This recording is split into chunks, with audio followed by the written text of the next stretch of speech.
Hi everyone, it's John Gualtieri here with this week's Power Shot. We're talking about this thing called a prospect. In last Power Shot, we said a prospect meets three criteria. Number one, we've had a substantive conversation. Number two, we've qualified that individual as to his or her DNA. Number three, we have a solid upfront contract. Today, we're going to deal, number one, a substantive conversation.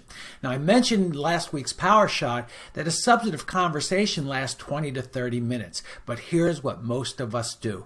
We become order takers. Well, how many bedrooms? How many baths? What school district do you want? How far do you need to be from work? And these are all good things. They're facts that we need to garner in order to serve that individual. But we seldom, if ever, do a lot of listening. And the purpose of listening is to create trust.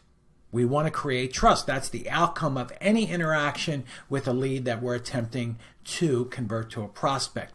So here's what I'll tell you guys. This is a subject that we could spend an entire day on, but I want you to take this away from this Power Shot. A prospect will know, a lead will know far more about whether or not they can trust us from the questions that we ask versus the things that we tell them. So again, we start with this premise that the thing that we're after is to create trust. How do we do that? By asking really good questions. And you have a lot of those questions from previous Power Shots.